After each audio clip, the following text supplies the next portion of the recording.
it off.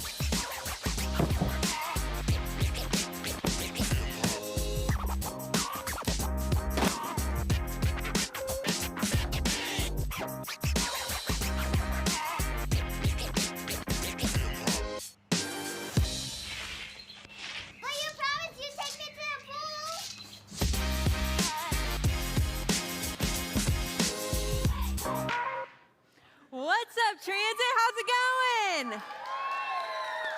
Guys, it's so good to see you. I'm so excited to be here with y'all today. For those of you that I haven't had the chance to meet yet, my name is Ashlyn.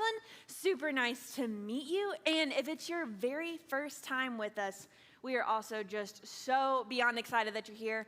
And we really hope you have a great Sunday. And we really hope that you come back. Now, you guys heard earlier, Stuart was talking about how today is a very special holiday. It's Father's Day. Shout out to all the dads in the room. Can we give them a round of applause? Yes, amazing. But here's a question for you. Did you know that today is also another holiday? And today is a holiday that is called Juneteenth, which is basically just meaning on June 19th in 1865, this was a really, really special historic day. And on this day, finally, all of the African American slaves that had not yet been freed, they finally found out that they had been set free. They finally found out that they didn't have to be a slave to these other people anymore. And so I think it would be such a miss on our part if we didn't take time today to acknowledge that and to remember that and to celebrate that. Now, yeah, you can clap for that. Amazing. But today, we are continuing our series called Summer Rules that Beth kicked off with you guys last week. But I have a question. Speaking of summer rules, how is summer going? Okay, so summer's pretty good, going okay. Let's see, I want to learn a little bit about what you guys have been doing this summer. So, work with me here. Snap for me if you've been to the pool already. Okay, lots of snaps. We love the pool. I love the pool. Favorite summer pastime. Okay, clap twice if you've been on vacation already.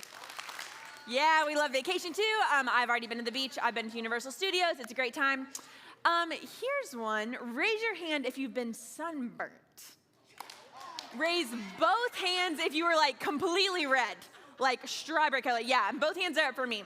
I got so sunburned the other week. I was in pain for days. Hope you guys are all recovering. Okay, I have one more question. This one might be a little bit more serious. I need you guys to face palm. Now, don't hurt yourself. But face palm yourself if you have found yourself a little bit frustrated or annoyed or maybe getting in a fight with your family members. Anyone? Yeah, so many face palms around the room because as amazing as summer is also a time that you spend lots of extra time with your family, and the more time you spend with people, you can tend to get in fights and arguments sometimes. But I want to pause right here and say, just for clarification, the rest of this talk, when I say the word family, what I mean is basically who you are living with. Because let's be honest, families look different all across the board. Some of us live with our parents or step-parents. Some of us live with a different relative, or maybe it's a guardian. Some of us are only children. Some of us have siblings. Some of us have step-siblings. Some of us have cousins. Whatever your family may look like, when I say the word family today, that is what I'm meaning. Who you live with at home. And since you're at home, and since it's summer, there can be a lot of tension that is built up and a lot of fighting. Y'all all face palmed. I've been there too, trust me, plenty of times, still am there, honestly. But for me, there was always one person in my family that I kind of got in a fight with more than others. Because you see, I had two little brothers, but they're like 5 and 8 years younger than I was. And so I didn't really hang out with them. So I didn't have a lot to like get in a fight with them. They were just kind of annoying at times. But the person that I got in a fight with most of the time was my mom. Now, I love my mom so much. She is an amazing lady, absolutely incredible. And honestly, we were best friends a lot of the times until we started seeing things differently, and what I wanted wasn't what she wanted. Anyone relate in here? That's when you kind of start to get in a fight with people. Yes. What would happen with me is I love people. I love hanging out with friends. And so I would ask all the time, hey, can I go to this party? Can I go to this event? Can I go spend the night? And a lot of the time she would say yes. But there were those times that I'd go up to her, worked up all the courage to ask her, and I got a big, fat no. The worst feeling in the world. Am I right? When you're told no for something. And I'm like, Mom, you don't get it. Like, I've planned it all out in my head. Like, this is the absolute best thing for me to do. This is what I want to do. But she's like, Ashlyn, like, you have homework and you have a basketball game tomorrow, so you need your sleep. Or maybe those aren't the best friends to be hanging out with. So in this moment, what I want and desire, what my will is in direct opposition to what my mom thinks is best, what she wants, what she desires, what her will is, and thus results in a fight, or another way of saying it is thus results in some tension or some friction.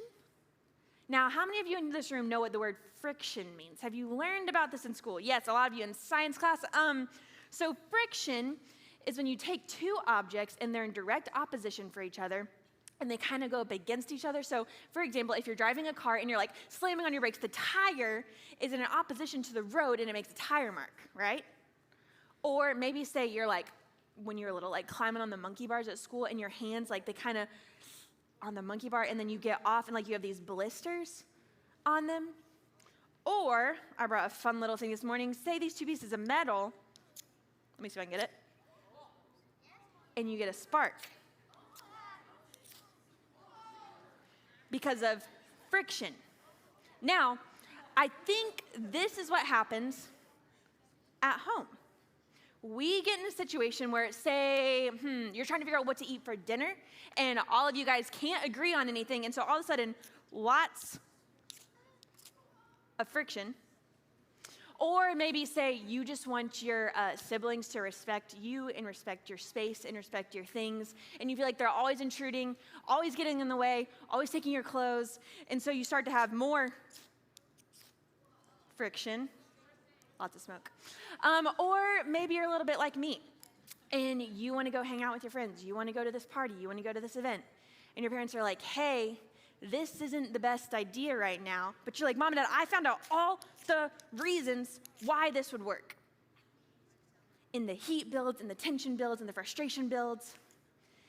And you're frustrated because their way doesn't seem like the best way. You think your way is.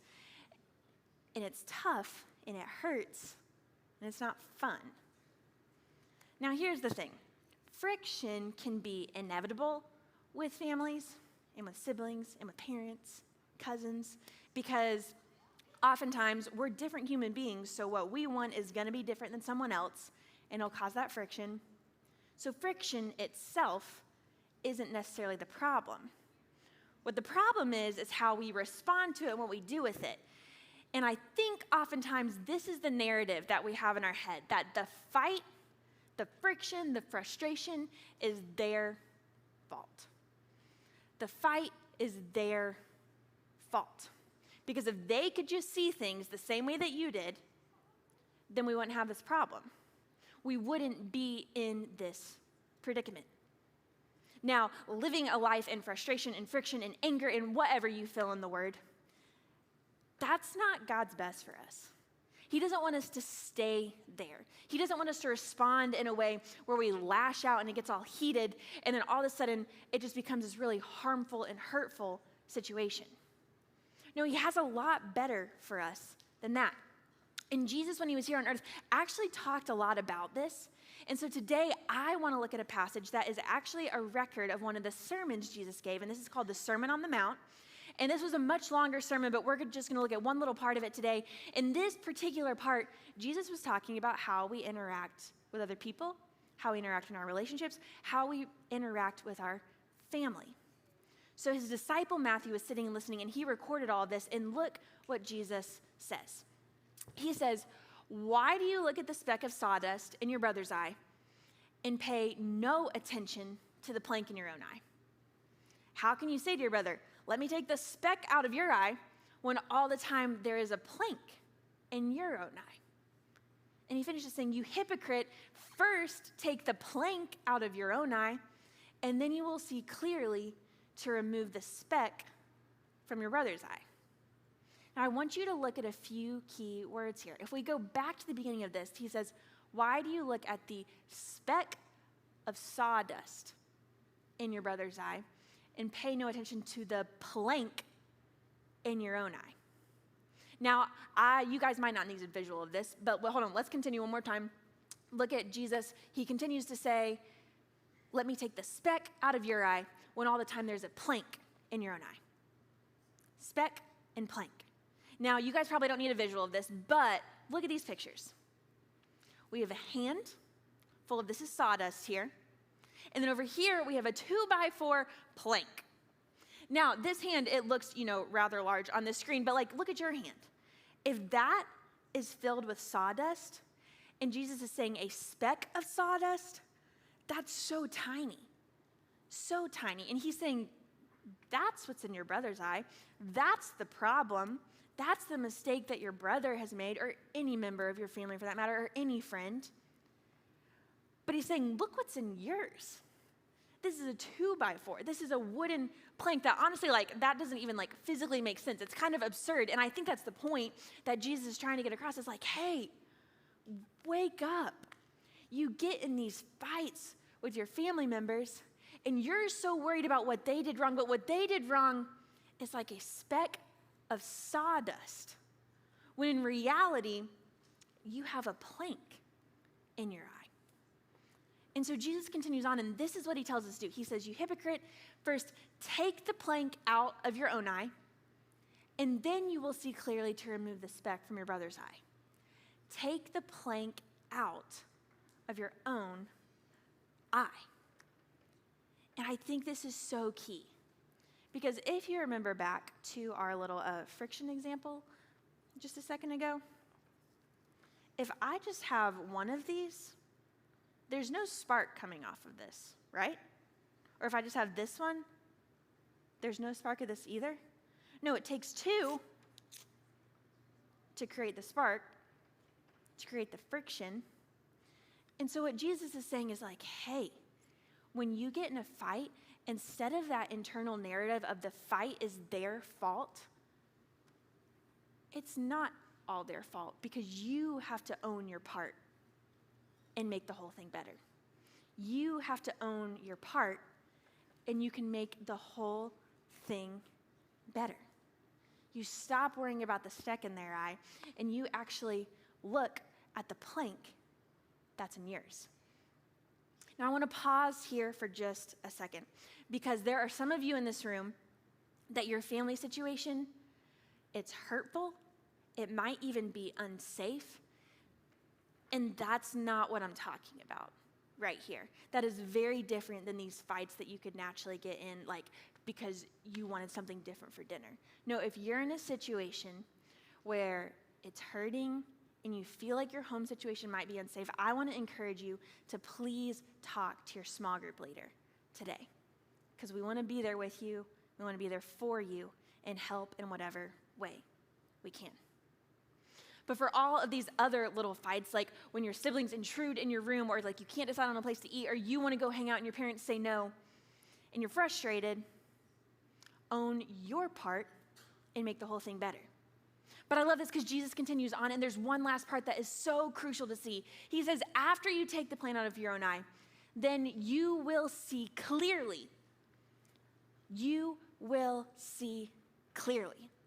So often as humans, it's only natural that we're only worried about ourselves. We're only worried about what we want, what we desire, what we think is best for us. And especially in situations where we might be frustrated, we might be hurt, we're only looking out for us, and we fail to see the other person that's on the other side of us. But what Jesus is saying is, if you can look inwardly first and make sure you're taking this plank out of your own eye, then it's actually going to enable you to see clearly, see the other person on the other side of you, and respond with grace and compassion, and be able to actually talk about what's going on. He's saying that if you own your part, it'll make it all better.